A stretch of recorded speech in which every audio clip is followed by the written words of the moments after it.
So my name is Jean-Jacques. I'm the chair of the International Institute of Communications UK chapter. In a minute, my colleague Olivier will say a few words from an ISOC England's perspective. And I won't go into the detail. I just wanted to really welcome you all. So we have a mix of members of the ISC who are both from the public and private sector, experts in ICT policy, and we gather every 2 months or so in seminars a bit like this one, where we have discussions on really forward-looking policy around digital matters. I should flag up that very refreshingly, we're thinking of having our next event around Brexit. And what it might mean in terms of things like the EU's digital single market and digital policy. So we might have several events on the matter because, of course, there's quite a number of dossiers and impacts on privacy, telecoms, etc. One should be in Scotland. And we might. Indeed, we'll see. So we will try not to talk about Brexit tonight. It's quite difficult these days, I think, not to talk about Brexit. I actually just came back by train from that bastion of tyranny, Brussels. So it's very difficult not to talk Brexit, but I won't. We've got a fantastic panel and a fantastic topic today, a really important one. And of course, yes, we've been talking a lot about Brexit, but in our sector digital, this is probably one of the key questions that affects us, both as organizations, but also as individuals. So I'm really looking forward to the discussions. The format is basically that we'll have some introductory words from the panelists, and it will be followed by really an interactive discussion. So it won't be just a panel discussing the debate, the issue amongst themselves, but very much interacting with you all. So be ready with your questions. And the idea is to be forward-looking. Of course, there are some very topical bills going through and debates, but it's trying to think more long-term. How should we approach privacy and security online in the future from a policy perspective, in this sort of era of convergence between the two? I know that it's completely new, but still we should think about the future. And I think, and after the debate, we will have some drinks outside. Thank you, TechUK, for hosting us and for the drinks. And with that, I will pass on to Olivier for a few words from ISOC. Yeah, just a couple of words quickly. I'm Olivier Crépin-Leblond, the chair of the English chapter of the Internet Society. When Jean-Jacques and I, we actually see each other quite a few times throughout the year with ICANN, with all sorts of other things that we're involved with. And more recently, we have been spending some time discussing the investigatory powers bill that is going through Parliament, and I think that's one of the reasons for this discussion to take place, because there is an element of privacy, of course, changing when you do have the security services being able to get into your machine at will without your ISP knowing, etc., etc. We don't know how this is all going to be implemented yet, and I've seen that the Lords have been working quite hard in making some further amendments. So the story is ongoing. The bill was proposed by Theresa May, and she's now Prime Minister. So that's another interesting angle to an interesting twist to the story. I'm not sure who's going to take over from her to Not David Davis, Amber Rudd. Amber Rudd. Okay, so that's where we are today. I have been in touch with some of the panelists regarding the IP bill, specifically on a point which ISOC England had been concerned about, and that's to do with the permissionless innovation side of things, where you need to actually, if you have any communication system that is whether web-based or app-based, and you're going to present it and propose it to UK customers, you need to be in touch with the government if you have over a certain number of customers, and provide them with full details on how the encryption technology is used and how it works. It doesn't say you have to have a backdoor, but it says that you have to give full details. So maybe that's another break into the discussion that we can have today. I think that's it really. I'm really glad that we've got a good group. Yes, we have. So we're doing things a little bit ad hoc here because we realized we didn't have any way to record this. Usually we do meetings by Chatham House rule, but obviously if we're recording, it doesn't become Chatham House except if you have a blank picture and you change the voices. So that's obviously not the thing. So first I was going to ask our panelists if anybody has an objection to being recorded, and then ask our audience also if there's any objections to this being recorded and then put on either the IIC or the ISOC website or YouTube or Facebook, whatever. Maybe not Facebook, maybe not YouTube, we'll see. And we can also do it that just the panel discussion is recorded, and if you guys think it would be more conducive to discussion, we don't have to record the audience participation part. But is there any objection from the audience? That's a good balance. Good balance. You prefer that balance, okay. So all the people who haven't paid their parking tickets will be okay, you're all safe. I wanted to give you an opt-out, it was exercise. Duly noted. Right, well, thanks very much. So let's get on, yep. Thank you very much. Well, I guess for starters, let me just say that my name is Anne Lafrance, and I head up our telecoms and data protection / cybersecurity practice at Squire, Patton, Boggs. And it's, as a law firm and a lawyer working in private practice, having really focused vertically on telecoms and the internet for the past 30 years of my life, the past 2 years have just exploded with cybersecurity and data protection issues in this area. And even today, the courts have given us some new news, which is that Microsoft has won a victory in the United States in the Second Circuit Court of Appeals on the very famous case where it was required by a warrant by a lower court to export or import data from its European Irish subsidiary from its cloud in Ireland through, that was stored there via a contract with a European client that had no touch with the United States, solely by virtue of the fact that Microsoft is a U.S. company with an Irish affiliate. And the court found, I haven't read the decision yet, but reportedly the court found that the relevant legislation does not allow for that kind of long-arm reach. However, it is the relevant legislation, so I think we will see that, we will probably see that there is going to be an initiative to change the legislation. So basically, I raised that because this particular area, cybersecurity, data protection, whether there's Brexit or no Brexit, we are going to see that there is that this is global. It is something that crosses borders. Whether to encrypt and not to encrypt.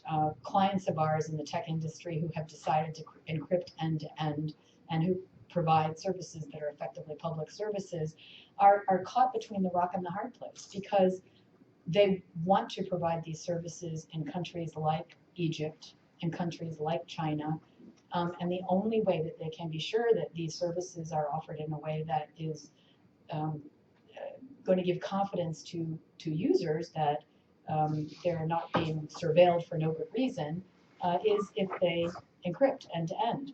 This causes huge issues, and of course we're seeing the results of that now in clampdown legislation in many countries, not least here and in the United States. So this development is very tricky, very difficult, and I think we'll hear a lot about that today. The other thing I wanted to just point out before I move on and pass the microphone on to the panelists who have much more experience in the deep areas that we're talking about is that the regulatory investigatory powers bill has been challenged. There is a court appeal pending, or challenge pending before the courts here in the UK now. You may know that the person who brought that was none other than David Davis. So how that is going to work out and what the long-term result of that and whether Theresa May will change her views as Prime Minister from her position, as a Home Secretary will be very interesting to watch. So without further ado, let me introduce the panelists. We have Renaud Francesco, who is the Director of Europe Technology Standards Office at Sony Europe, immediately to my left. We have Talal, what is your last name? Ojab. Sorry, I didn't have that last name because unfortunately Charlotte Holloway could not be with us today, but Talal, who is the head of cybersecurity policy, is a very good stand-in for her, and I'm sure actually probably was going to feed Charlotte all the information that she was going to impart. So now we get it direct from the horse's mouth. And last but not least, we have Robin Wilton, who is with the ISOC, and let me see, we didn't decide who would go first. Who would like to take over first, make comments? Robin, would you like to, do you want to start, or? I thought you might set the broad view. Yeah? Okay. Shall we do that? Sure. You want to Right, pass thanks. that down? Thanks. Thank you. Just to Well, make so sure. first, I guess, félicitations to our French colleagues for the 14th of July. I did go to a thing a few years ago, several years ago, where someone said that, and it was a meeting in Paris. And one gentleman stood up at the table and drew himself up with great solemnity and said, "My family does not celebrate this date," because he turned out to come from a family, a long line of aristocrats who have not had much fun since then. But anyway, those of us who've survived, I guess, have something to celebrate. The word that jumped out at me first about the title of this event was the word convergence. And in one sense, that made me very optimistic, because at least it didn't say balance between or trade-off. Because I think that's a really pernicious starting point. This idea that if you sacrifice some privacy, you get some security in return, and that it's the so-called zero-sum game, because it really isn't. Fortunately, in the last 2 years or so, people have started to say things like, you can't actually have security for citizens unless they have some privacy. And verse as well, that they can't have privacy unless they have some tools that provide them with security. So I think it's good that we're now recognizing much more that privacy and security are discrete but codependent disciplines. I come from mostly a technical background, I suppose. I've spent more of my time in the last 10 years translating than actually doing anything technical. But I do have a technical background. And if I look at privacy through that lens, it's clear to me that technology alone cannot fix the privacy problem. And therefore, we're going to need policy and other measures. So I thought it might be useful just to give you a couple of simple examples to think through. There's this idea in the privacy canon, first I think written about by Helen Nissenbaum, called Contextual integrity. And this is the idea that in order for me to have privacy, if I disclose something in one context, that's the context it ought to stay in. So if I tell my GP about my embarrassing ailment, I want that information to stay in that context. If I then find it on embarrassing ailment of the month website, with a picture of me and a smiley face, I will feel that my contextual integrity has been violated because something that has been taken out of one context and put into another one. And so that's one kind of privacy violation. Well, what that says to me is that if I can't maintain confidentiality between me and the person I disclose to, then my privacy is potentially at risk. But if you look at that from a technical point of view, if you say to someone, how do I ensure the confidentiality of an exchange between me and Olivier? They'll say, well, encrypt your message. Well, that's okay. So I encrypt my message, I send it to Olivier, he gets an encrypted message with which he can do nothing, unless he also has a key. So in giving him the key, because I do want him to read the message, I have given him the means to remove the technical protection that I placed on that message. I do want Olivier to read it, but I don't want Philip to read it. But I can't stop Olivier from giving it to Philip. So even in a very simple two-party case, the technical measure that I apply must be reversible by the recipient. And that in turn is as if I had not applied any technical protection to it at all. Now that's a problem because everything that we do online is mediated.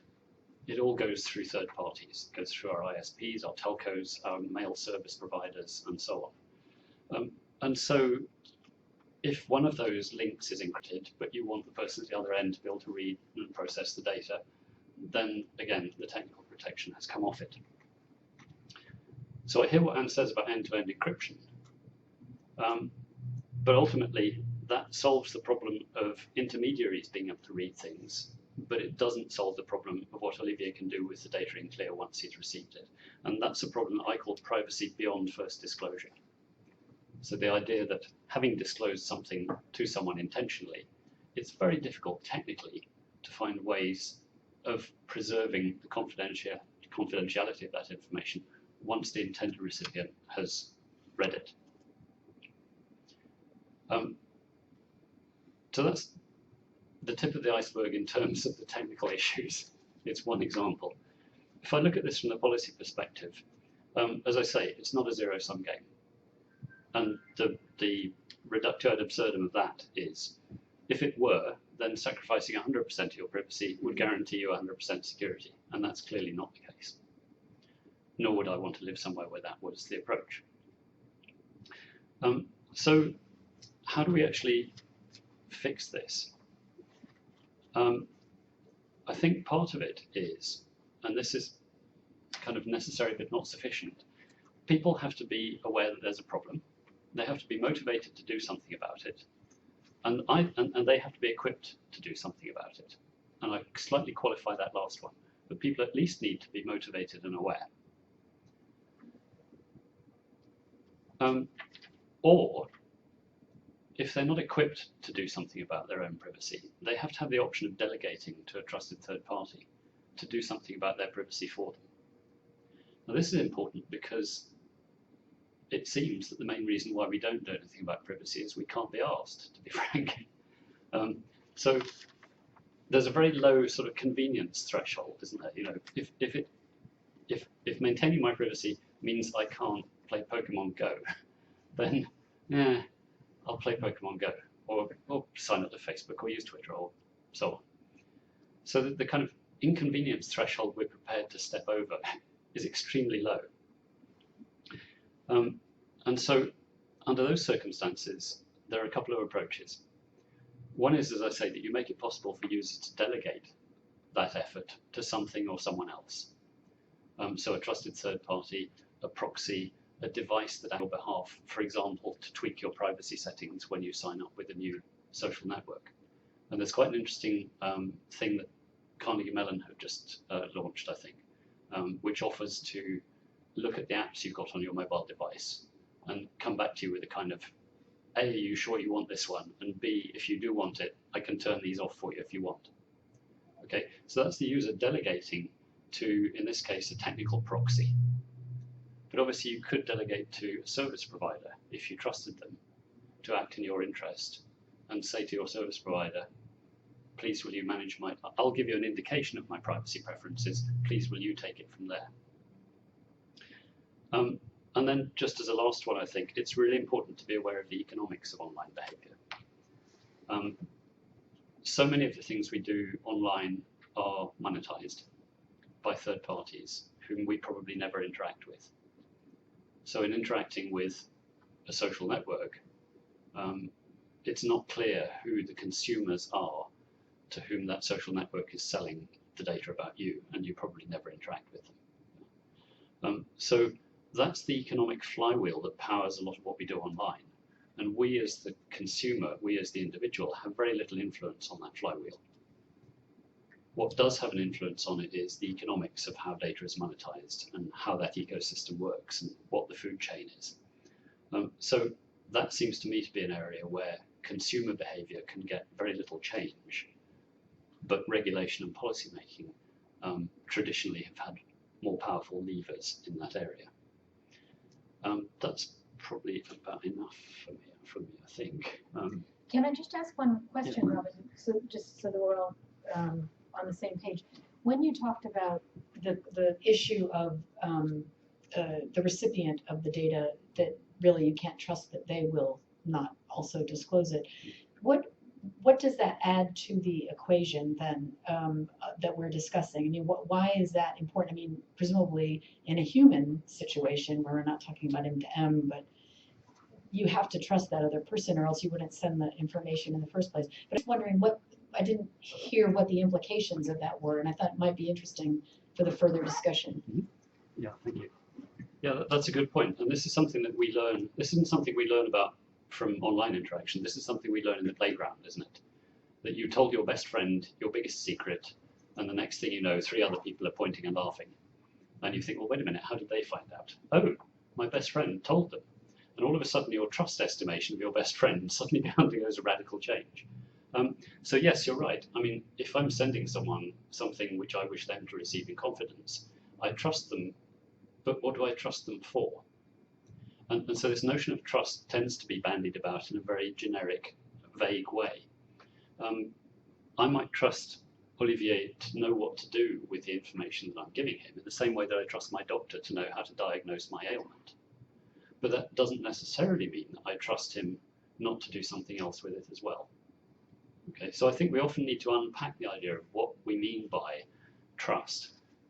So for instance, I remember in the e-commerce days, everyone was saying that banks were going to become either certificate authorities for public key infrastructure or identity providers, or both. And the banks were saying, well, why would that be us? And the pundits would say, well, because you're trusted. People trust you. And I think, well, yeah, I do trust my bank, but I trust them to do very specific things. I trust them to maintain my current balance with integrity and to provide me an audit trail of the transactions that they apply to it. It doesn't mean I trust them to maintain my car, for example, or bring up my children. So I think often that notion of trust needs to be teased apart into what are we trusting someone to do. We're already off and running on the debate. Go ahead. Let me just make a little point on this one. I think this is a particular case concerning personal data, which you are mentioning, but which has a much broader implication. This is the recognition of the ownership of data. Who is the owner of data?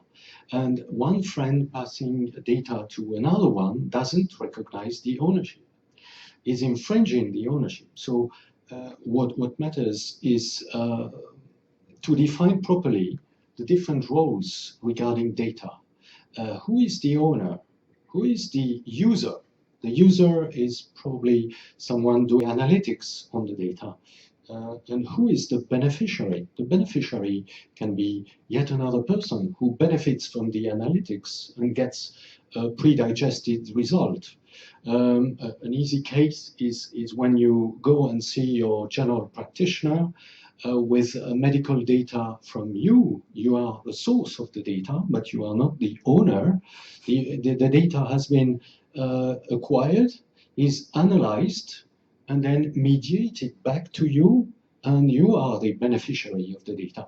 And this is beyond the simple question of personal data. This is the question of data and who owns data, who does the magic of creating huge advertisement revenues from data they don't own, but you give them for free.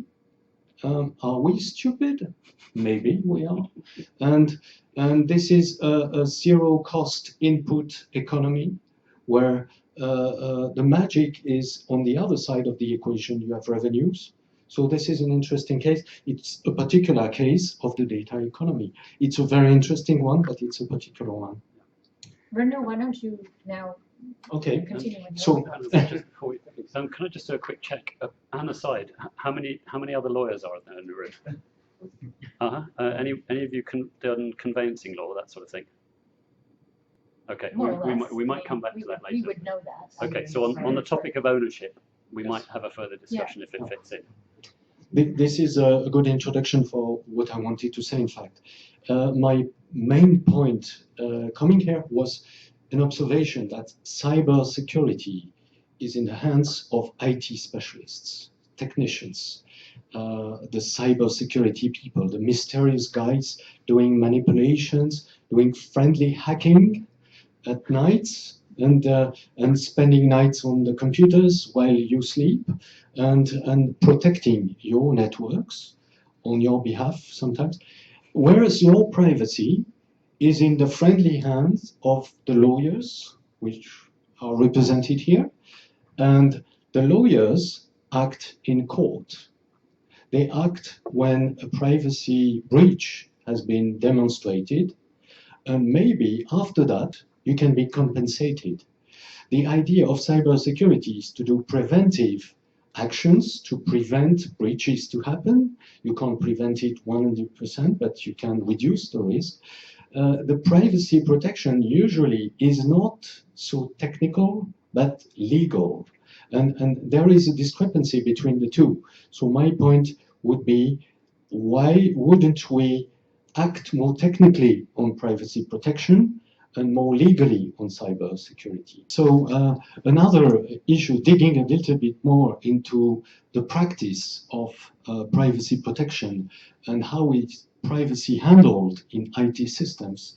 Very often people consider it's all about personal data protection. Personal data protection and anonymization of such data. Examples are not a proof, but counter examples are a proof. I'd like to ask you a little quiz. Do you know a cyclist who likes ice creams and who likes crimson coaches advertising for the NHS? And he's been on the front page quite recently, and you know him. Yeah. Yes. Yes. I think. Sorry, no, I put this in because I'm not going to embarrass myself. When you mentioned cyclists and ice cream, I thought of Boris Johnson. But Yes. Yes. So I mean, we have no personal data about him. This is just a description of his activities, and I can tell you another story about the owners of public information. Public information in the embodiment of car plates. So a car with a plate 2B, and another car usually parked next to this one with not 2B. It's very humoristic in a way.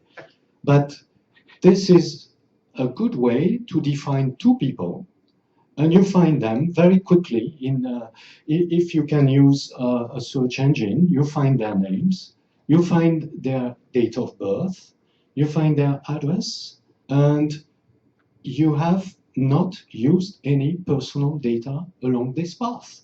So this is a good proof that personal data protection and anonymization is just, I shouldn't say it, but it could be looked at like a farce, because it doesn't protect anything at all. Especially when my bank calls me and asks me for a secret code, which is my date of birth. I'm surprised, really. Anyway, personal data protection not being enough, activity protection is interesting, is quite important to do. And you do that in practice. When you leave your home for a long time, you usually can organize for lights to be put on and off automatically and things like that. In the Internet of Things, you could do many more things to emulate activity, to create decoys, to create a stealth mode whereby the threat, the adversary, the burglar, the murderer can be relying on uncertain information, whereas before the information could have been certain. Because in your airspace, in your radio space, you can buy for £10 at Sainsbury's at least 2 products which give me a good way to know when somebody is ringing at your door or when somebody is changing the color of the lights of your LCD lights in your home. So I know that you are there, that someone is there. And the joke could be someone is ringing at your door and in fact is ringing at me. So I know that with radio, it's always easy. And if radio is unencrypted, of course, this is a weakness. And we in standards, we have to react. We have to create security, built-in security, and the possibility for people to protect themselves against intrusions into their lives. So I think it's broadening a little bit from the online security to the security in the digital domain and in the physical domain, in the cyber physical domain. So this is really full of question marks, and full of opportunities for solution suppliers like yourself. I'm done with that. Okay. Talal, go ahead, take over from there. Okay, so hi everybody, my name is Talal Rajab. I'm the head of cyber and national security at TechUK. I'm obviously not Charlotte Holloway, who was originally advertised on your agenda. So I've just quickly put together some thoughts in the last hour and a half when I got told I'll be stepping up to the panel.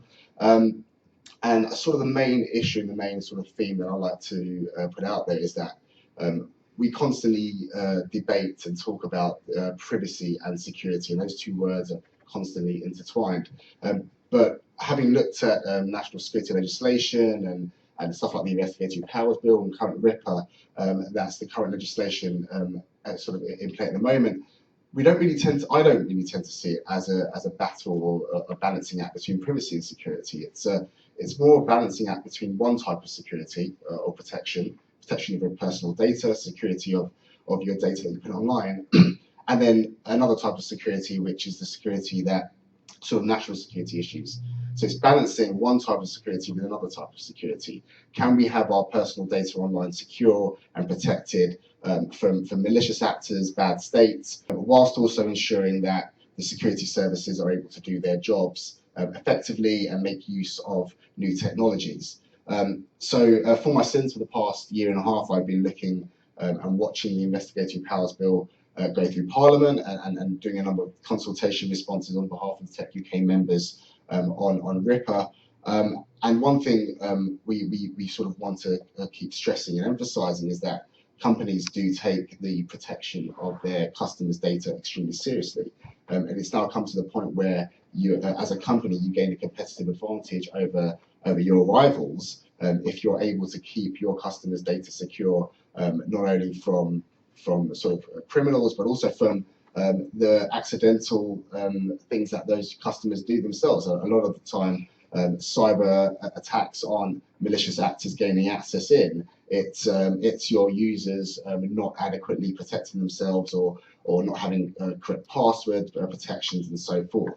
Now, we did say initially that we weren't going to talk about Brexit, but most of what I prepared was actually about Brexit. So yeah, do excuse me, I'm sure I'm going to go through it on that front. A lot of stuff is unclear at the moment regarding Brexit. I guess one thing we can say with reasonable confidence is that any country that wishes to share data with the EU sort of needs to or handle EU citizens' data. That country will be assessed in terms of the adequate level of protection and security that they give to citizens. So that therefore is going to play a major consideration in our negotiations with our EU partners as we negotiate our withdrawal.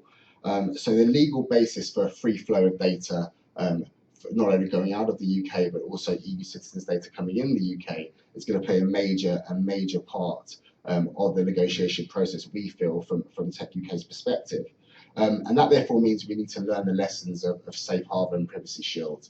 You know, I see a lot of people sort of raising their eyebrows. I know it was quite a long negotiation process, and a lot of lessons need to be learned. But the future of transatlantic data flows were at real risk at one point due to the collapse of Safe Harbor. And if we want to continue our access into the single market, we need to ensure that we don't go through, as the UK, a similar process to what the US had to go through. And then therefore the big elephant in the room within all this is the Investigatory Powers Bill.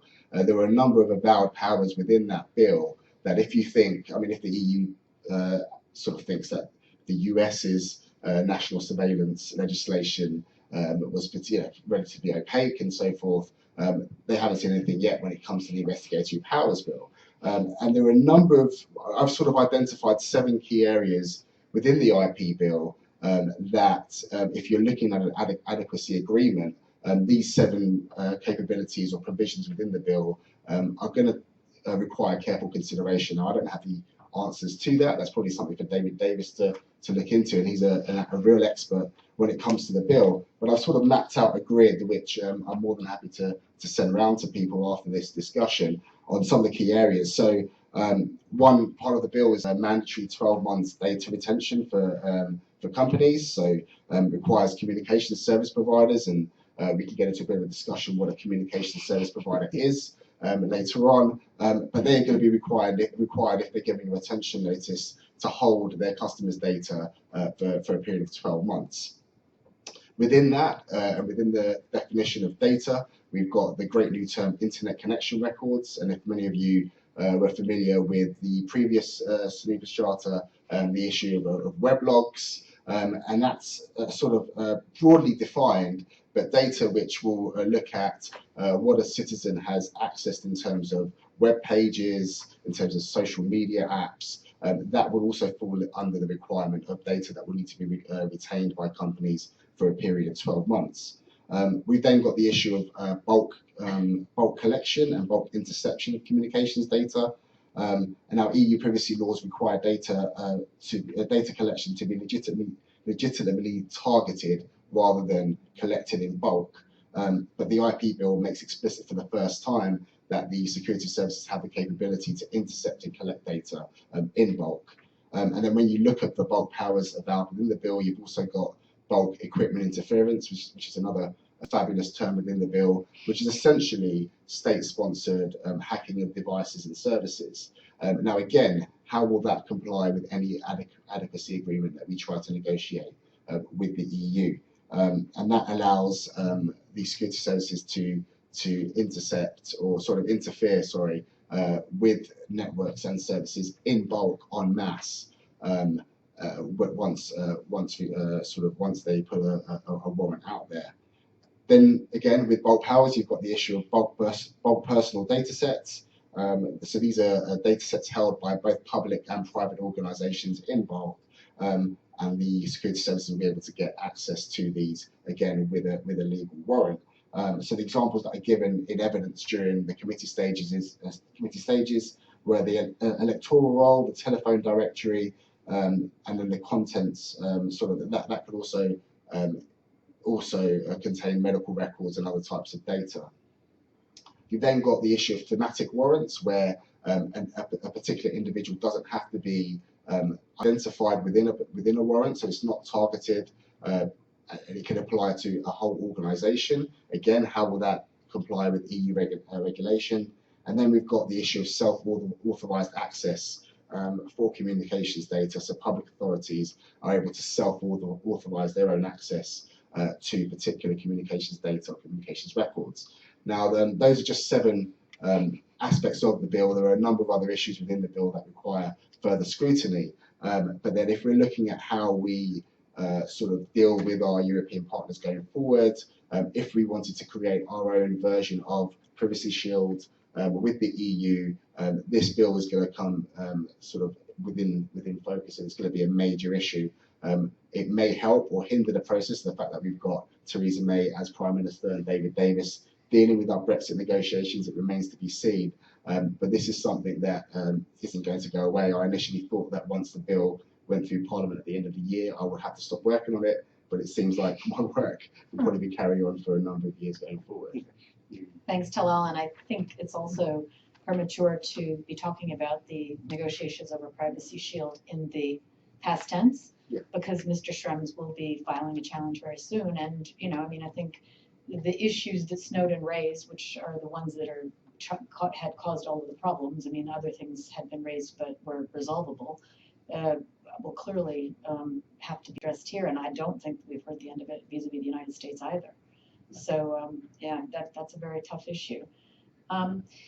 I know that we had one intervention that was requested, so I'm going to hand the floor over to Philip for a minute or two to make it his point before we turn it over to the audience. Philip, a few minutes, okay? Hi.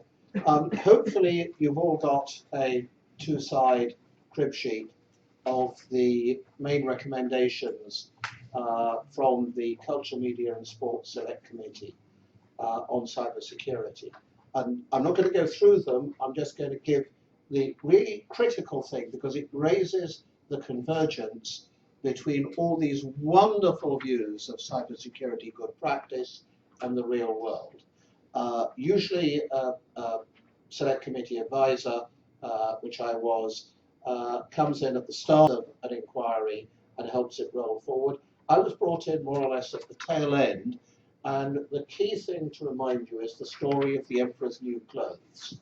My role was really, as I scanned the evidence and the draft report, was to give them the confidence that they were not being stupid when they not only queried the luminescence of wonderful cybersecurity practice, but also had grave doubts about the integrity of the emperor's underwear. And the core thing in this is, the inquiry was triggered by Talk incident, revealed the tip of an enormous great iceberg, and a whole raft of law based around data protection and breach notification, which does absolutely nothing to protect anyone from the real world threats. Data breach notification merely tells the sharks, here is a wounded animal, come and feed with your fishing. So the core thing in there is that none of those recommendations require any change in law. They are all fully compatible with the new GDPR. They are all about how the law is implemented. And in particular, the size of the fine, what determines whether it's nominal or whether it's massive, and things like, have you actually made it possible, let alone easy, for your customers to identify a communication really is from you? If you haven't, and the odds are that your website is in breach of the e-commerce directive because there's no ability to do physical contact, you've got no routines that you're publicizing, then the fine in the event of a breach is much, much bigger.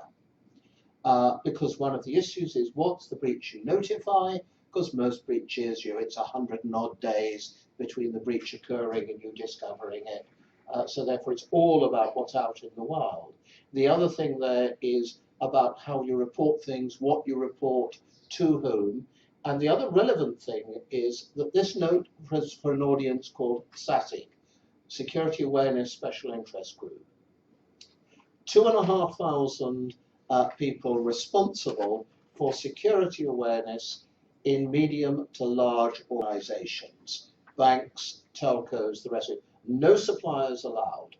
Now, 2 workshops I presented this to. One was joint with the Chartered Institute of Personnel Development, because it's all about people processes and technology in support of people. The other for the Chartered Institute of Purchasing and Supply, because it's all about security along supply chains, because all the big breaches don't occur in the organization that nominally has the breach, they appear somewhere along the supply chain. So I do recommend reading the recommendations. I recommend reading the main report. I emphasize specialist advisors are not allowed to speak for the Select Committee. The Select Committee speaks for itself, but I've got full clearance from the chairman to wind industry audiences up, to read the report, think about the implications, and also think about how they're going to work together to address the implications. That was it. Thank you, Philip. I mean, I just on a personal note, a personal note. Yeah, I'm doing good. Well, cool. Sorry, doing a little dance there. Be careful though if anybody else is using that step. It's not stable. You know, before the GDPR came into effect, I've been advising under the European Data Protection Directive and the national implementations of it for many years. And basically, when clients try to sort out what they need to do, and they realize that it's going to be rather expensive and require process change and all of the rest, they walk off and say, oh, well, we'll come back to it later. We'll call you later. And now with the GDPR having the 4% global turnover or 20 million euro, whatever's higher penalty, which was, widely debated and was higher at one point, actually. People are starting to pay attention, and I think this issue of, and it goes back to sort of what you were saying, Renaud, as well. The lawyers do play a role here. It is not only in court that the lawyers play a role. The lawyers also try to do a translation of what is the commission / member states, DPAs, etc. What is it that what is it that the law says, and how can that be interpreted? I mean, we're going through this right now on the GDPR. There are some aspects of it that, you know, as well-intentioned as you might be, as well-educated as you might be, it is super difficult to figure out how to advise clients how this should be interpreted. And it doesn't mean, though, I really do not believe that we should just all throw up our hands and say, privacy is dead, who cares? Because really, it isn't, to me, I mean, it is a cultural thing. Some countries, it really doesn't matter. I was reading transcripts of the Senate committee's deliberations over whether the U.S. Federal Communications Commission is overdoing it by, you know, requiring telecoms operators now regulated as, you know, regular telecoms operators, even though, you know, the broadband issue was a huge one in the United States about whether it should be subject to regulation. And saying, you know, look, at the U.S. has been different. We shouldn't, you know, diverge from our sort of non-regulatory, our, you know, non-interventionist approach. It's great, but I mean, that is going to create big problems for transatlantic trade. It will, because of the cultural differences between what we're doing here and what we're doing there. And so I'll mention one other thing, which is the e-privacy directive, which is now undergoing review by the European Commission. And one of the things that's being considered there, and it's also a feature now of the GDPR and also the Digital Sales Directive, and it goes back to a point that I think you might have made, Renaud, which is that there is a suggestion that any data that is not required to actually perform the transaction cannot be mandated. So the way in the GDPR it's phrased is that utmost consideration will be given to the fact that the data was not necessary when determining whether or not consent was voluntary in the first place. The digital sales contract basically says, at least one of its iterations, that, you know, you may not mandate that personal data be given unless it's necessary to perform the transaction. So if you've got to, you know, finance this particular service, you might have to have a subscription model. Might be the only option. And with respect to the privacy directive, there's a, you know, similar line of inquiry.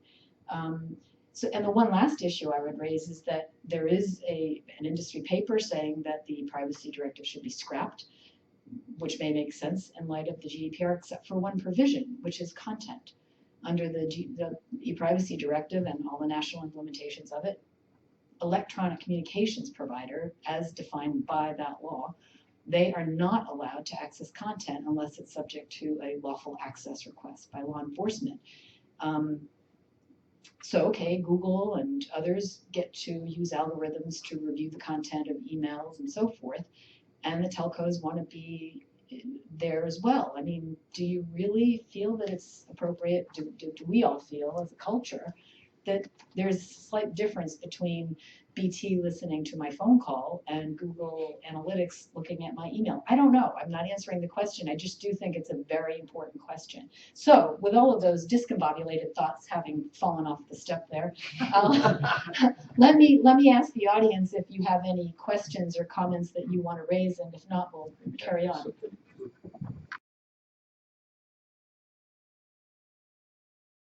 Robin, do you want to have the last word, because we have a time We'll wrap up. problem.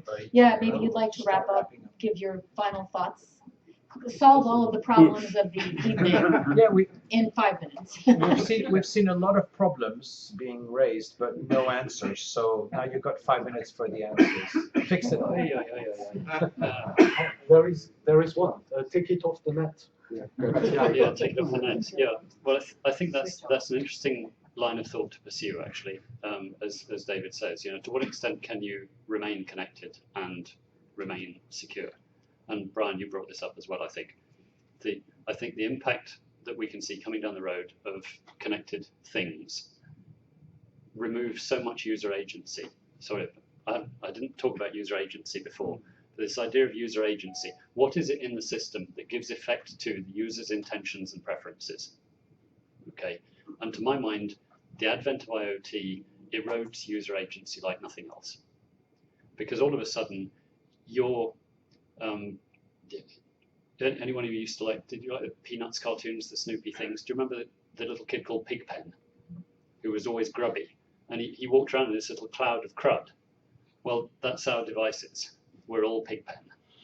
We're all surrounded by this cloud of digital crud, which reveals stuff about us. Now, in that sense, okay, I've got a smartphone in my bag, but it's off. I've got an iPad in there, but it's off. And when I turn them on, they'll come up in airplane mode. That's my choice. But when I walk out of here, the City of London's got all sorts of wonderful things around the place that will track me from here to Paddington or Waterloo or wherever I might or might not be going, over which I can exercise no choice or no consent and no control.